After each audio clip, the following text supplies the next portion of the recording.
کہ اللہ کے رسول صلی اللہ علیہ وآلہ وسلم پیغمبر آخر الزمان محمد کریم صلی اللہ علیہ وآلہ وسلم ایک اللہ کی ذات کو چھوڑ کر باقی ساری کائنات کے نبی اکرم صلی اللہ علیہ وآلہ وسلم۔ یہ تو مکان کی بات ہے، نہ آسمانوں میں کوئی جگہ ہے، نہ زمین میں کوئی جگہ ہے، نہ فضاؤں میں کوئی جگہ ہے، نہ سمندروں میں کوئی جگہ ہے جہاں نبی اکرم صلی اللہ علیہ وسلم کی رسالت نہ ہو، اس لیے کہ ارسلت الی الخلق کافہ، میں ساری مخلوق، پوری کی پوری مخلوق کا میں رسول ہوں۔ یہ مکان کی بات ہے، کوئی مکان باقی نہیں بچا۔ تو فرمایا رہ گئی بات زمان کی، مکان میں کوئی جگہ باقی نہیں ہے۔ مکان میں فرمایا بعثت انا والساعۃ کہاتین، میں اور قیامت یوں اکٹھے بھیجے گئے ہیں، مجھے قیامت کے ساتھ یوں بھیجا گیا ہے کہ میری نبوت اور رسالت قیامت کی دیواروں تک قائم رہے۔ لہذا زمان کی بات ہے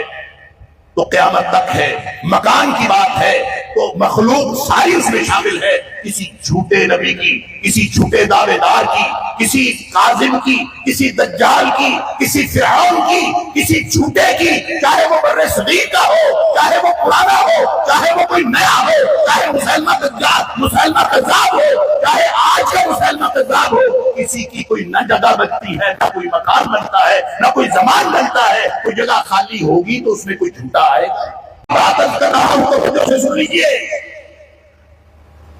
اللہ قرآن میں فرماتا ہے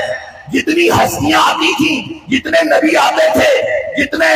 انبیاء رسول آتے رہے، اللہ سے اتھارٹی لے کے آتے رہے، ہر ایک کی اطاعت کی جاتی رہی۔ اب نبی پاک صلی اللہ علیہ وسلم آخری ہستی ہے، اس کا مطلب یہ ہے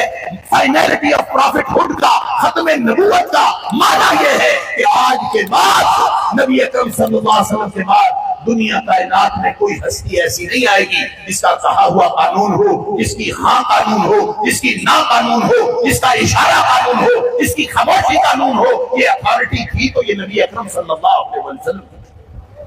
اور اگر کوئی شخص یہ سمجھے کہ امت کے اندر کوئی شخص ایسا ہو سکتا ہے جس کا کہا ہوا قانون ہو، جس کی بات کی اطاعت کی جائے، جو اکیلا قابل اطاعت ہو، اگر کوئی یہ سمجھے تو یہ نبی اکرم صلی اللہ علیہ وسلم کے حق نبوت پر ڈاکہ ہے۔ جو یہ سمجھتا ہے کوئی بھی شخص، وہ میرا بڑا ہو یا تیرا بڑا ہو، اگر وہ قابل اطاعت ہے، اگر اس کا کہا ہوا قانون ہے، تو اس کا مطلب یہ ہے کہ ہم نے اللہ کے رسول صلی اللہ علیہ وسلم کے حق نبوت پر ڈاکہ ڈالا ہے۔ یہ حق تو نبی اکرم صلی اللہ علیہ وسلم کا تھا، وما ارسلنا من رسول الا ليطاع باذن اللہ۔ یہ اتھارٹی رسولوں کی ہوا کرتی ہے کہ اللہ کے حکم سے ان کی اطاعت کی جاتی ہے۔ لہذا قیامت تک جو بھی دعویٰ کرے کہ میرا کہا ہوا قانون ہے، جو بھی دعویٰ کرے اور جو کوئی لوگ دعویٰ کرے کہ اس کا کہا ہوا قانون ہے،